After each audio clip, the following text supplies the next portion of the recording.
Africa is experiencing rapid digital growth. This is not without significant challenges, including unequal internet access, rising cybersecurity threats, and gaps in digital infrastructure. At the Africa Internet Summit 2026, policymakers, regulators, technical experts, engineers, and academics from across the continent are discussing how best to harness the opportunities of the digital age while overcoming persistent barriers to connectivity and inclusion. Our theme for this year, Shaping Africa's Internet Future through Collaboration, Innovation, and Resilience, is two-sided. It is a reminder and a challenge. It's a reminder that Africa's digital future is ripe for shaping, that this is a moment of opportunity and possibility. The challenge is directed to you and I. It's a challenge to step up because we are the shapers of Africa. While stakeholders agree that expanding internet connectivity requires a coordinated effort, infrastructure gaps continue to slow progress in many parts of the continent. One major problem that Africa is facing has to do with the last mile connectivity. Now, you discover that most of the big cities in Africa, the undersea cables are already there, but the internet penetrating into the hinterland in most of the countries in Africa is always a problem. So the last mile is what differentiates the cost of internet in the major city and the cost and availability of internet in the suburbs to the local areas. So what most governments are doing now is to ensure that they get this last mile connected even into the local areas. Sustained investment in networks, data centers, and digital infrastructure has been touted as critical. You are forced to have to exchange parameters and coordinate. So that's the very nature of why we have this multi-stakeholder, multidisciplinary kind of coordination. We are forced to have to coordinate. We can't just get up and go. And that coordination also translates into higher and higher, better uses. If we don't coordinate with the village, then you will not be able to get the internet there, or even if you get it there, it may not be used properly, and keeps on like that. So the internet has a certain spirit of forcing us to have to collaborate, communicate, share things. The summit therefore provides a platform for voices from across sectors to help shape a more connected, secure, and inclusive digital future for the continent.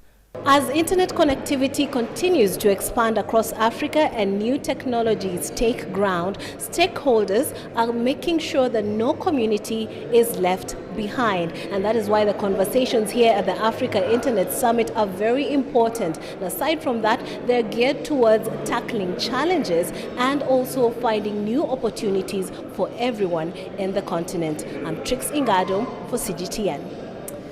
Well, let us delve further into that conversation. We're now joined by Professor Wale Aderokun. He's the chairman of the African Network Information Center, and he joins us now in the studio.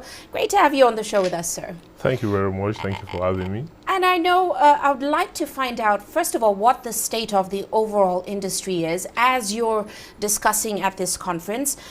What people say, or what analysts say, is that it has seen major improvements in network coverage, but there's still a significant mobile internet usage gap. So what are stakeholders focused on addressing right now? Okay, once again, thank you for having me. Three basic things that stakeholders are looking at and discussing now. The first one has to do with coverage into the underserved and the unserved areas. I mean, there are quite a number of places that are underserved and not served. Some of these places probably they are not commercially viable, right? Because connectivity basically is being driven by the private sector, and right. It's all about return on investment. So areas that are not commercially viable, so stakeholders are looking at discussing heavily on how to reach some of those places.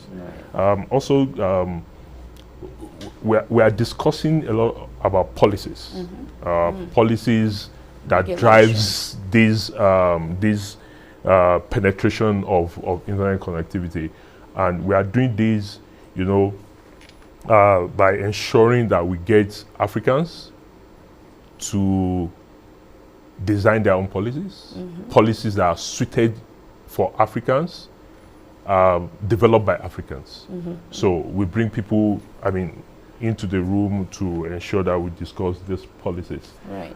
The third thing that we are looking at is trying to ensure that we discuss interconnectivity among ourselves in Africa, than continue to depend on connectivities from outside Africa. So we are looking at discussing how can we connect amongst ourselves, how can we share without going outside, how can I send a message to someone, connect to someone within the same locality without necessarily going up there and coming back again. So those are some of the issues. Well, let's talk about some of these issues. You talk about coverage, policy, local versus foreign participation in the sector. Tell us more about policy, because from what we're hearing is that governments are now sort of tightening regulation, but also at the same time sort of accepting the industry more. So what are you seeing in terms of policy? What's the discussion, and what are the issues being addressed particularly? Okay, there are quite a number of things about policies, and one major thing is we're trying to ensure that we engage our governments in such a way that they understand that technology has gone far beyond, something that you just climb down.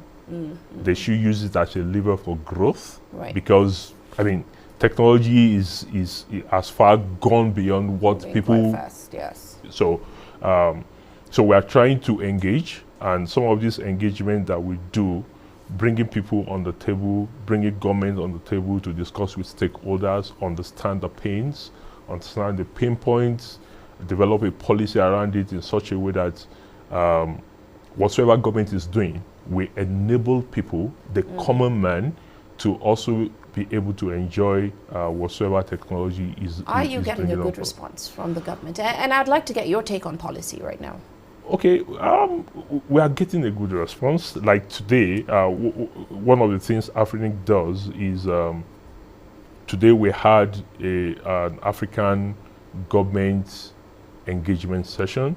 So we have people from the government, different governments in Africa, come into the same room to discuss what exactly these policies we are supposed to be developing and how to implement these policies.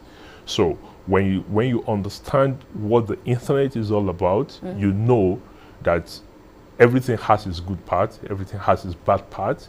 You don't just look at what suits you as a government and shut down internet because there are some things they don't do. So we all need to understand what this is all about. We put them on the table and everybody discuss around this. And also, speaking of policy, there's a growing debate around, and you mentioned it, local versus foreign players, growing concerns over digital sovereignty. We're seeing a lot of foreign players moving quite fast on the continent. What's the discussion there? Are there local players that are being left out? And how great is the concern about the Starlinks Amazon is setting up in Africa as well right now? Okay, so digital sovereignty and data sovereignty, and the setting up of internet access are two different things. Now, is well known all over the world today that data is the next oil, or the next,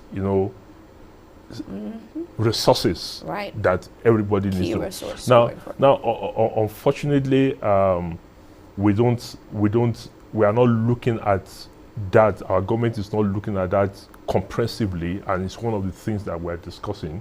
So we need to get people to understand our data should remain our data. We should be able to warehouse our data, and someone else should not take our data and use our data as a source to generate. So we carry our capital, into another. So when you talk of Starlinks and some other satellite connectivity, because there is satellite everywhere. So it's easier for them to set up. So it's not the same like terrestrial networks. Right. Terrestrial networks are very fast, but reaching the internet becomes a problem because when the cable lands in a particular place, for it to go interland into the unserved area, you need to now lay cable all the way up through. Now, that is what increases the cost of internet access in country, every country within.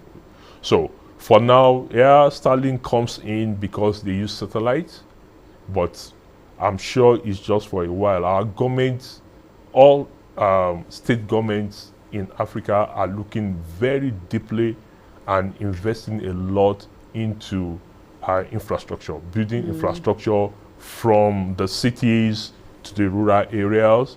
And when that is done, there is going to be a lot of penetration.